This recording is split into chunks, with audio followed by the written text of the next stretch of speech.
Hello, welcome to the Bearded Tits podcast, hosted by me, Jack Perks.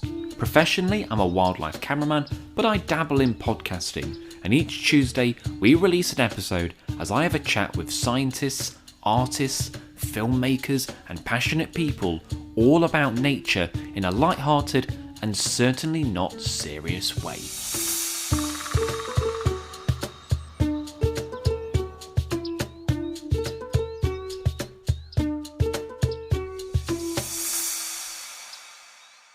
Hello and welcome to the Bearded Tits podcast. I'm your host, Jack Perks. And in today's episode of Jack Does Stuff, I'm talking to Janet and Sally. Sound like a double act, doesn't it? They are hedgehog rescuers based in South Lincolnshire and Nottinghamshire. And what they don't know about hedgehogs isn't worth knowing. I've known them both for a number of years now. So I popped over to Janet's house. We had a cup of tea, nice slice of cake, which was my ulterior motive because Janet does some amazing cakes. And we talk all things hedgehogs. So how they got into rescuing hedgehogs, what to do if you find an injured hedgehog, and how you can encourage them into your garden. We're going to be covering all of that today. But before that, it's that time in the podcast where I try and beg you to give me some money. So buymeacoffee.com is how I take donations for the podcast. I'm a one-man band. It's the only way that I make money from it. There's a link in the description and you can donate whatever you feel to help keep it going. We're trying to raise money for a new microphone. I think we're something like 94%, so we're nearly there. So if you've got a couple of coffers to help us reach that, you can donate in the link below. What we encourage people to do is to leave a comment, and we read that out as well in each podcast. So I'm going to read today's comments of people who have donated. I've got one donation this week, and that is from Rick Littlejohn. So thanks for donating, Rick. Much appreciated. I think it's also worth mentioning that we are well over halfway through this season. It's shot by. So I've only got 8 episodes left. And then we'll be going on hiatus again. And I think probably coming back for season 3 closer to Christmas, which I know is the last thing you want to hear when we're in January as of recording. The reason being, I've got a very busy year. Can't really talk about what I'm working on at the moment. I might be able to reveal that in a later podcast, but I've got some very exciting projects that really I need to spend more time on. So the podcast is going to have to take a back burner. But the podcast will be back. Probably, closer to Christmas. But we've got about 8 episodes or so yet. I pretty much know what I'm doing for those 8 episodes. However, if you want to suggest something, I'm all ears. So if you're like, you know what, Jack, why don't you try moth trapping? Or I think I know a guest who'd be really good. I'm open to suggestions. So do feel free to send in guests or topics. And if I think it's worth doing, I'll do it. Anyway, let's get on to today's guests and talk all about hedgehogs. Here's our chat. Well, welcome to the Bearded Tits podcast. How are we doing? Very good, thank you. Yeah. This is your first podcast for both of you, isn't it? Yes. Do you want to say who you are and what it is you do to start with? Yeah. I'm Janet Peto and I founded Hedgehog Welfare. I actually started in 1979. And I'm Sally Key and I'm now the main carer for Hedgehog Welfare. How did you both end up looking after hedgehogs then? Where did it all start? I found a hedgehog, a very small hedgehog, at 130 grams in November in my garden in Surrey, just underneath the flight path of Gatwick Airport. That was 1979. That was, quite a few years before I was, not to make you feel old, but quite a few years before I was born. Thank you, Jack. I know I saw you. The first time I saw you, you weren't old enough to drive, so your mum brought you over. Yeah, I think it might have been. Yeah, so that was... Yeah, because I've been coming here a few years now. We were trying to... It's been a while, hasn't it? Yeah. Yeah, with a little whippersnapper, probably a little bit less hairy and Phil. But, I mean, I was joking before we started recording today. I've only really come for Janet's cake, because Janet does amazing cake and scones. So this podcast might not even be ending... might damage it on purpose to come again to record it. What about you, Sally? Where did it all start for you? I went on a hedgehog training course 12 years ago that Janet ran in the local village hall. And it was very, very interesting. About over 60 people attended. And the speakers were 2 vets and Janet and people from, I think it was Spike's World then, and it was a full day's course. I thought, gosh, what a lot of information. And if that's just basic hedgehog caring, then there's a lot to learn. There is a lot. Yes. It's interesting, isn't it? Because I suppose if it was like a squirrel, rehabilitation course, I don't know if you'd get 60 people. There's something about hedgehogs, isn't there? Just they capture the imagination, and everyone loves a hedgehog. They do, yeah. Very popular. And you're still doing it now? Yes. Well, then after that, I think it was the following year, Janet did a fundraising event, our annual fundraising event, and my little dog Evie and I did a sponsored walk. Well, Evie got sponsored because people sponsor her more than me, and we raised the most money. So that was good. That's how it started. And then I think it was a few months later, Janet asked me if I'd like to become a carer, and I said yes. And then it's is that how it works? Then there. you have to be asked, or like you can't just set it up yourself. Like you've got to have the training and obviously all that sort of stuff. That will depend, because I was always there to support Sally. Yeah. I'd take the hedgehog in, assess it, where she's now doing that and assessing it and passing it on to other carers now. Yeah. But lots of people do set up without any training, and then they run into difficulties. Yeah, of course. And then perhaps the RSPCA get involved and things like that. It's best to always do a training course. We keep saying we're going to do another one. Another big one. Yeah. So it's organisations like yourself that host those, is it normally? Like you would open that up to the public and be like, right, this is what you do if X, Y, Z. Yeah. That course was, I would say, 50% the general public coming just to learn about hedgehogs in their garden. Yeah. And to know what to do and when to pick them up and if they were in trouble. And the other 50% were carers, because the British Hedgehog Preservation Society did a little bit on it. But that wasn't my first course, because I ran a course which was my vet, when I lived in Retford, said, why don't you have half a dozen people round and just teach them to help you with the numbers? So I asked the British Hedgehog Preservation Society for some of their leaflets so I could do. 280 people applied. How did you fit them in your living room? Well, we were very fortunate. We ran 3 courses, one a month, at where Steve was working, and we were living on site, which was a training course centre for engineers. So we had a nice big lounge where we could hold 100 people, and of course there was the catering on site anyway. Wow. So is it pretty difficult to learn all the bits and bobs, or is it just a case you need someone to show you the ropes? It is complicated, and you've got to take in consideration the law, but the one thing you need is a wonderful vet. And I have been so fortunate since I started, all the way through. I've had a vet that has supported me and has been as enthusiastic about hedgehogs as I am. So, am I right in thinking if you've got a hedgehog or a wild animal, you can take it to the vets and they don't charge you generally, or they will look at it?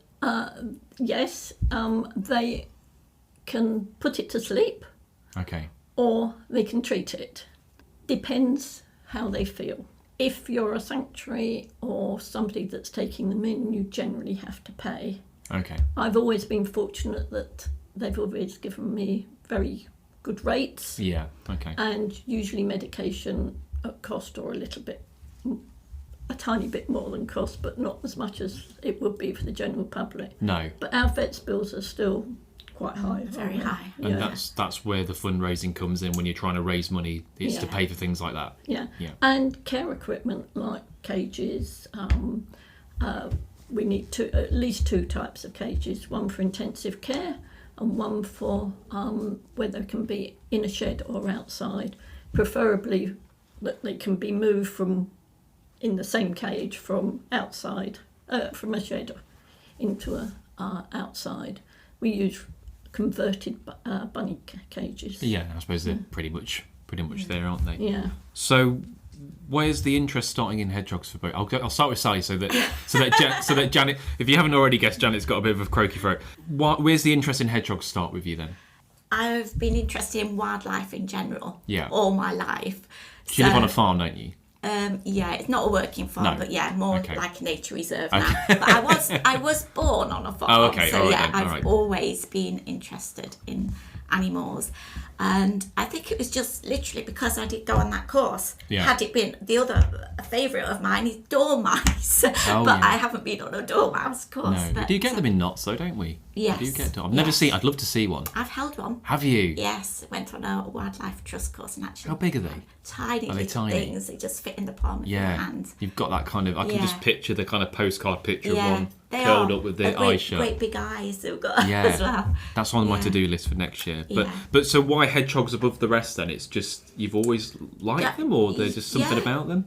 Just, anything really. I just Yeah. love animals. And Okay. if I can help get an animal back out to the wild, especially one that's now becoming endangered, then yeah, That makes just sense. does a little bit of good. What about you, Janet? Why hedgehogs? I've always loved them since an early child, and it wasn't until my father actually lifted me out of my bed when I was about 6 years old, which my mum wasn't happy about, to take me out in the garden to see a mother with her babies. Oh wow! And we sat on the steps in the back garden and the first thing I cooked for them was rice pudding, which of course was absolutely the wrong thing to give them. Did they like it? Did they eat it? Oh yes, they ate it every day. But sort of as you learn, hedgehogs shouldn't have milk. Rice swells up in their stomachs, so I expect all the hedgehogs I killed. People don't realise that the old-fashioned bread and milk and rice pudding and scones soaked in milk and things like that, you shouldn't give hedgehogs. That's bad for them. That's very bad. They're lactose intolerant. Oh, but they like the taste of it, but it's not good for them. Yeah. Okay, And it's they like me with love whiskey. they love anything sweet as well. Oh, okay. You know, strawberries that have gone overripe and wet.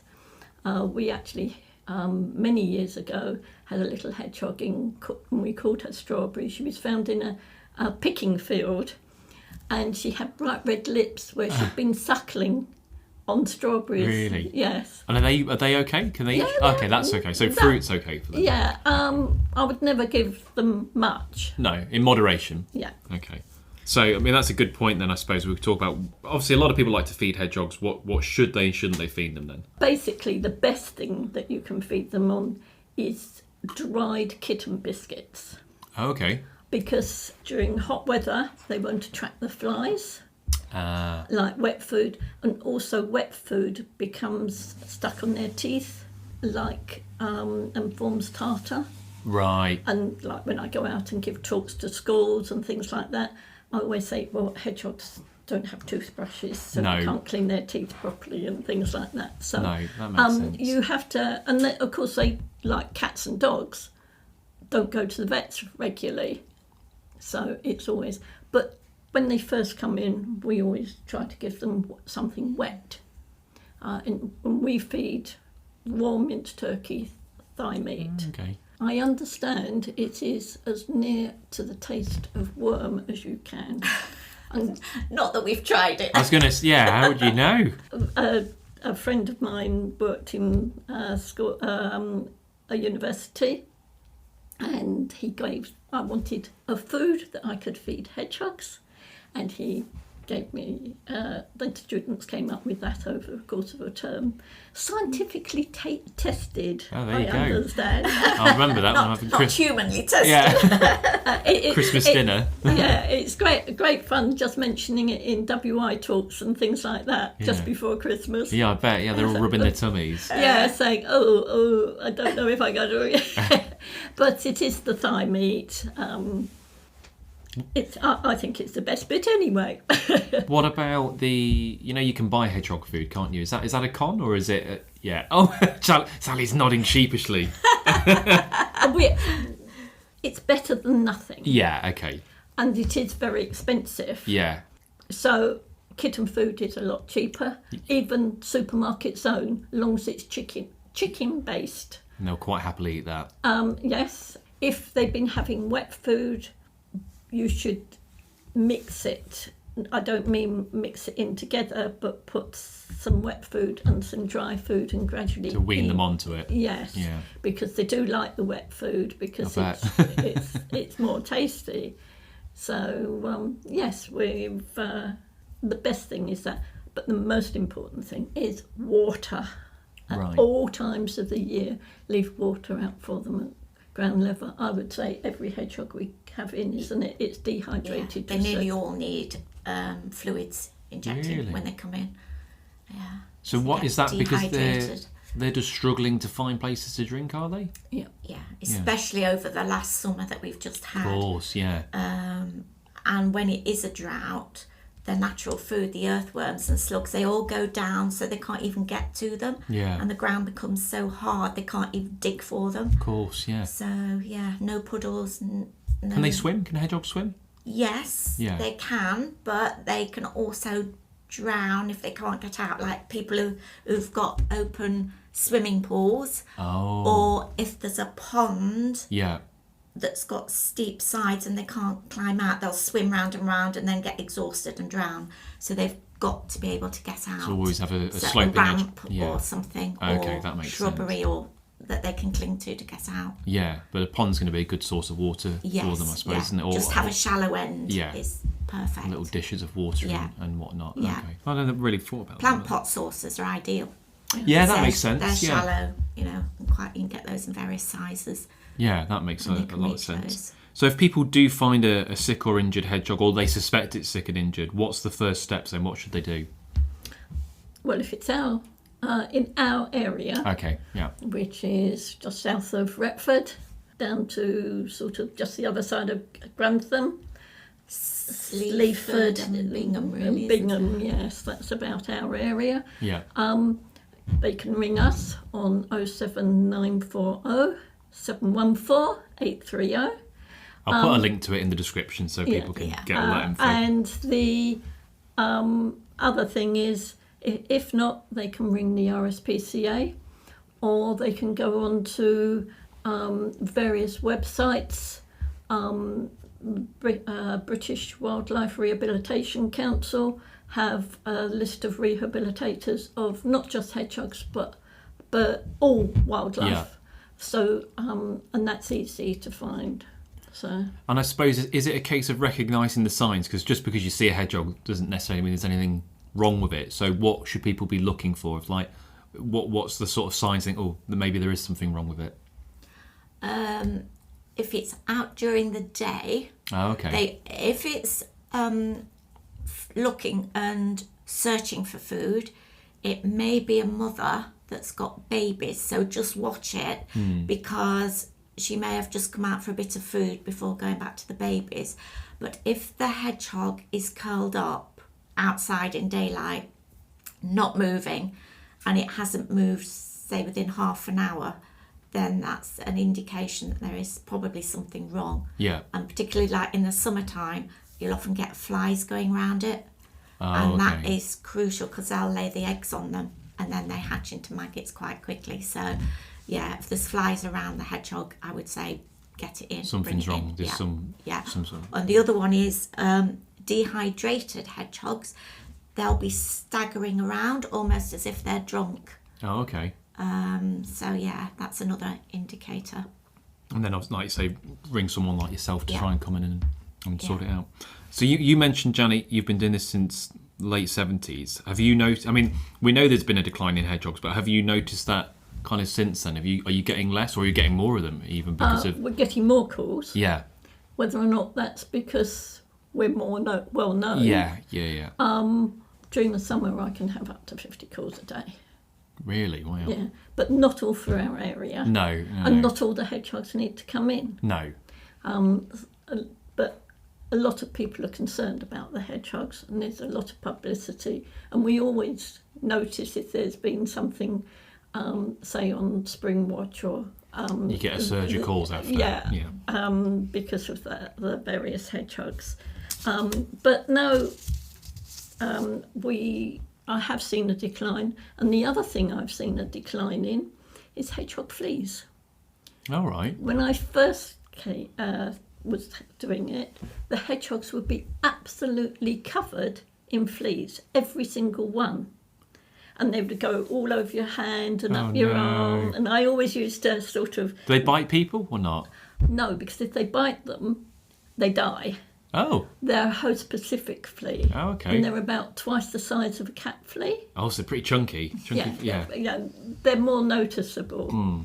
And they don't live in the carpets and things like that. So they're really quite a nice flea. As far as fleas go. And if, like, dogs get hedgehog fleas because they've gone up and sniffed it, you don't have to bath them or anything like that. They'll die. They'll die anyway. Okay.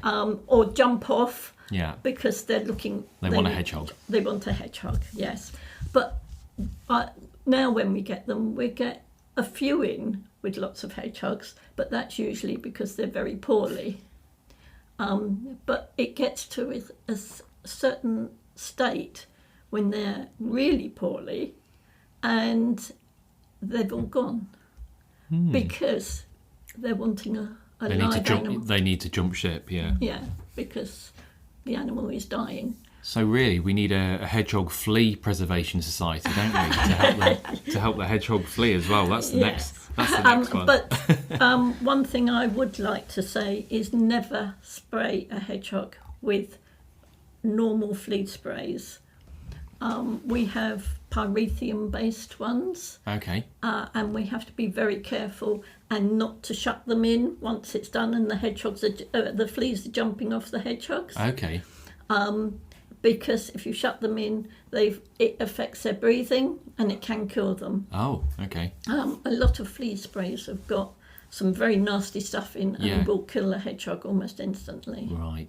So the best thing to do is just leave it to the experts, basically. Don't do anything. No. And if you're really worried about it, the best thing is actually just to bath them in warm water.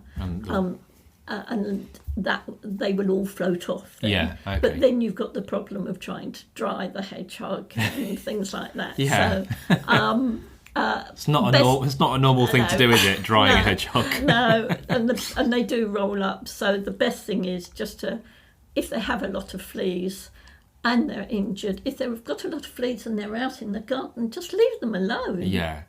You know, it might Parasites just part of nature, aren't they? Everything's going to have a little... They're just part of it. And that's the same as ticks. If they've got like half a dozen ticks on them, that's most probably because they've been in a nest for, especially babies. If they move nests every 2 to 3 days, so they don't get a build-up of parasites. Right. But like if you've got hoglets together, that's baby hedgehogs. If you've got 4 or 5 of them together snuggled up, they stay in the nest, and if it's very cold, they will stay there longer than what they should, and then they will start wandering, and then you'll find people are picking up they're covered in fleas and ticks. Yeah. And there's nothing really wrong with them, but they do come in. But, you know... It just doesn't look nice, but it's not really causing them any major... No. But if they have more than, I would say... Yeah, because sometimes we had hedgehogs in and they'll have over 100 ticks on them. Really? Then you know the hedgehog's really poorly. I suppose for a small animal as well, it doesn't seem like a lot, but that'll be a lot of blood coming off it, won't it? Feeding on that, so right. It's not great. So once you've rehabilitated these hedgehogs, then what happens then with them? You release them back where they were found, or is there a case we have to put them elsewhere sometimes? No, we try and release them where they've come from. Yeah. Because they know that area. They'll know where the best food and the best nest sites are. Sometimes we can't, like they might have been picked up in the middle of a road or a car park or something, and then we will rehome them to somewhere more suitable. Okay. But we don't just put them out in a field or anything. We always release where we know somebody will put food and water out for them. Yeah, because I suppose it's tempting to someone might see one in the road and then just chuck it elsewhere, but like you say, it's going to have its little routine and its places to go, and if you're just putting it somewhere completely new, you're probably doing more damage than you realise, aren't you? Yeah. So that makes more sense. What sort of place do they like to hibernate in? If someone wants to encourage hedgehogs or give them somewhere to to kit? What are they looking for? More natural sites rather than artificial sites. Yeah, I'll come on to those in a second. Yes, but hedgehog houses have their place and they're lovely. Okay. But if you can make a natural nest for them, so a quiet place of the garden, have long grass, log piles, or get the kids to make some log pile houses for them. If you sweep your leaves up and things, don't put them in the bin, make a heap. Compost heap? Yeah, compost heaps are a favourite. Yeah. And I suppose you have to be careful if you're going to use your compost they heap. are also a favourite place for mums to have their babies in because it's warm, isn't it, in the middle of a compost heap? Yes, of course. And we've had several nests disturbed when people come to put the compost on the garden. Yeah. And they dig up Fling the a hedgehog nest. out, yeah. Yeah. So you do need to be careful with your compost heaps. And the other one is bonfires. Yes, of course, yeah. Yeah. Don't build a bonfire days and days before you're going to light it, literally, or move it and make a fresh pile before you Then set you fire know to you it. know 100% then, don't you, that there's nothing in Yeah. there that's going to get burnt, don't you? That makes sense. So you mentioned then about the artificial one. So is that a bit like hedgehog food? Better than nothing but not It great? depends on the type. Okay. Plastic ones are a definite no-no. Why is that? Why are they bad? Because they can condense inside, then it freezes, Ah, okay. and that it doesn't provide as much insulation as like something made from wood. Okay, that makes sense. So yeah. So if you're going to get one, a wooden one's best, ideally. Yes. Yeah. Would you put stuff in it, or would you let them do it themselves? You can put a bit of newspaper in the bottom, or some dried leaves, or shredded paper, Yeah. or put a pile of leaves nearby so the hedgehog can take the bedding in itself. Yeah. Because when they make their nest, they wrap themselves round and round and round in a really tight ball when they're hibernating. And if you were to undo that, you can never wrap the hedgehog up. You can't put it back. No, Yeah, that makes sense. No. So, or shredded newspaper or hay. Okay, That's good, but not straw because straw harbours fleas because it's hollow. Ah, okay. So, that makes sense. Also has in it some fungus, and if their urine hits the fungus, it gives off a gas and it gives them inhalation pneumonia. Oh, really? So something as innocent as, I'll put some straw in to help them is actually really... Yeah. I'm noticing... But hay's better, or leaves, obviously, because that's more natural for them. Nice big leaves. Yeah. It seems to be a recurring theme with hedgehogs, that there's a lot of these things where you're almost killing them with kindness. Like there's things that people are Yes. trying to help them, but they don't Yes. realise that actually, don't give them milk and cookies, or don't give them that. Before we go then, I'll just touch on a couple other bits. If people want to kind of encourage and help hedgehogs in their gardens, what can they do? Oh, there's lots of things Yeah. to do. Nice, easy, short subject to end on. Nice, easy things to do. Right, long grass. Leave an area of undisturbed garden in a quiet place at the bottom of your garden where people don't go. We've mentioned piles of logs, not only for housing, but dead wood will have insects and things in it, beetles, which is natural food for the hedgehogs. Because I suppose it's great to feed them, but what you really want to do is... Encourage the natural food. You got so, it, yeah. Herbaceous borders, I'm all for that. And as for artificial grass, that one's banning. But Hung, drawn and quartered if you've got artificial grass, yeah. So lots of soil, because obviously, veg patches, that's where the worms are going to be, and the caterpillars that they eat as well. Access to water. So a little pond if possible. Make sure it's got a ramp so they can get in and out. If not, 2 or 3 dishes of water. Hedgehog biscuits late at night. Scatter them rather than putting it in a dish. Because if you've got it in a dish, your local cat might come round and eat it. I was going to say, how do you stop? I won't... Yeah. I've mentioned cats previous on this podcast, so everyone will know my feelings on them. But Yeah. but how do you stop cats scoffing all your hedgehog food? Yeah, so it's best to get a handful of biscuits and throw them in the shrubbery. Oh, okay. Because the hedgehog will go around, sniffing them out, eating a bit, wandering off, eating a bit more. Okay. Or the other solution is get a a drain pipe about 18 inches long. Oh, okay. That put the food in that, so the hedgehog can go down, but a cat can't reach it. That makes sense, yeah. And hedgehog welfare do sometimes have pieces of drain pipe that we sell, and we do sell those at some of our events. Yeah, that's a good idea. So, yeah. Anything else? Oh, there is Hedgehog Street, do this lovely leaflet Oh, okay. on how to encourage hedgehogs into your garden. Oh, and another thing to avoid is netting.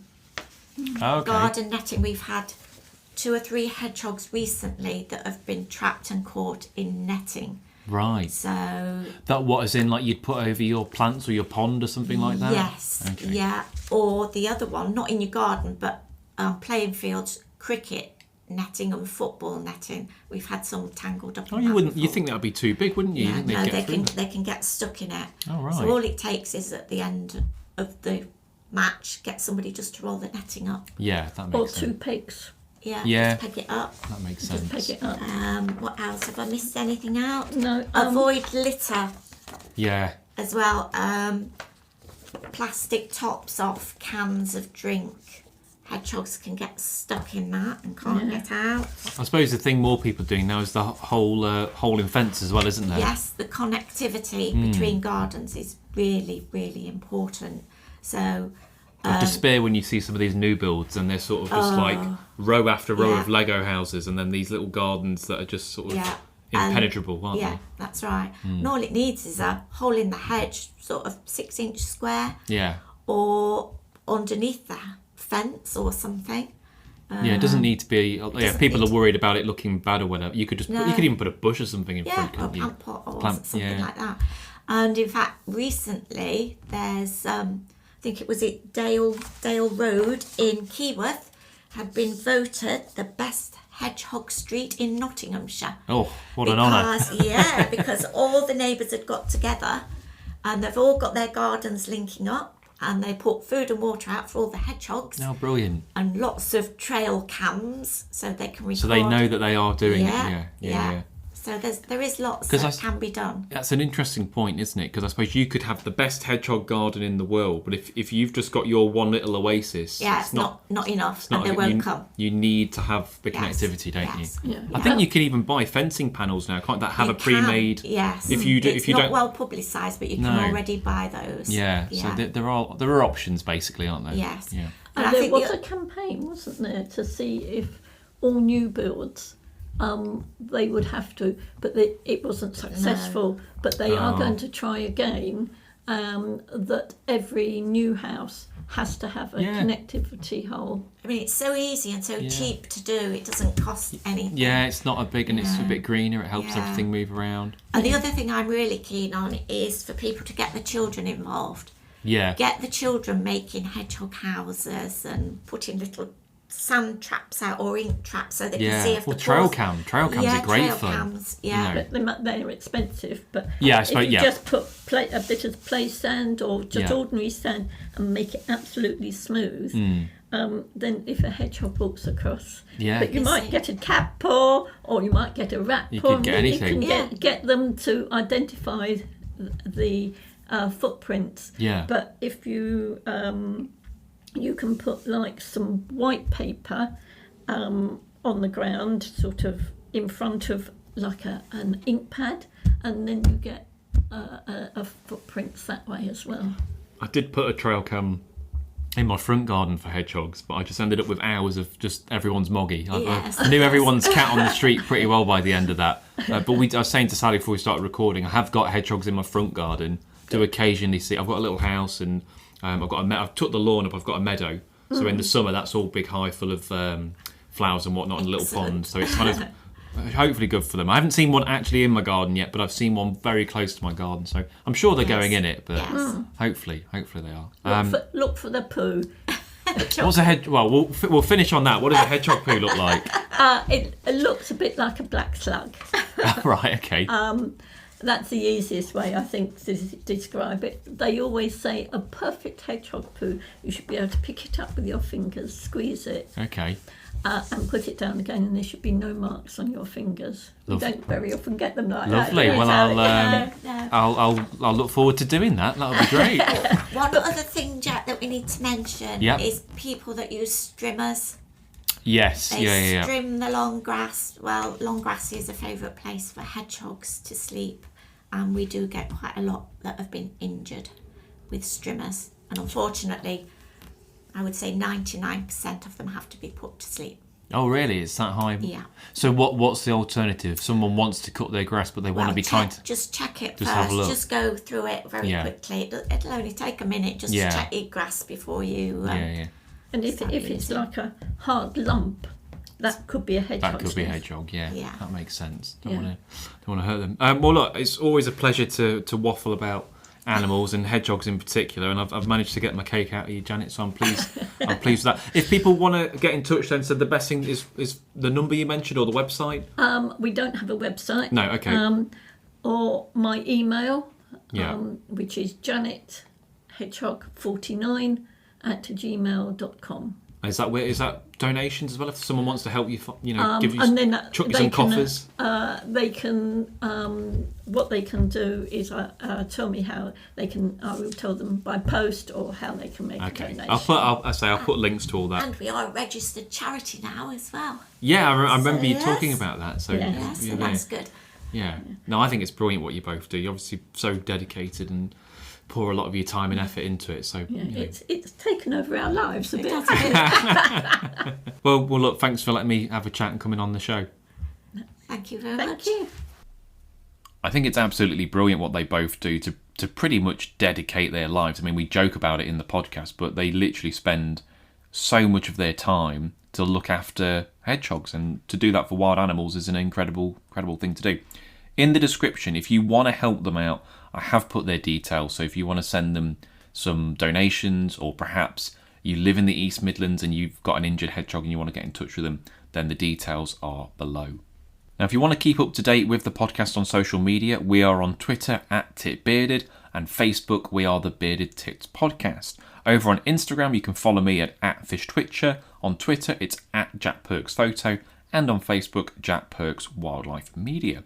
Now, next week, we've got Peter Cairns on the podcast, and we're going to be talking about lynx reintroduction. So some of you may remember, if you're regular listeners, that I went up to Scotland a few weeks ago to try and film spawning salmon, which I did.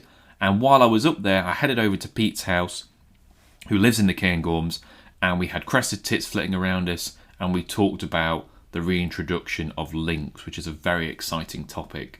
And we talk a little bit about the feasibility of it. Is it possible? When could it happen? What are the pros? What are the cons? It was a really interesting chat. Got a lot of time for Pete. He's a fantastic photographer as well. Now, I mentioned as well about doing a Q&A. I don't think I've got enough Q&As to do an entire episode. So what I'll also do is at the end of the podcast with Pete, I'll put all the questions that people have asked me. Unless I get a flurry of questions in the next week, I'm just going to tag them onto the end of next week's episode. This has been the Bearded Tits Podcast. I've been your host, Jack Perks, and I'll see you next Tuesday. Cheers.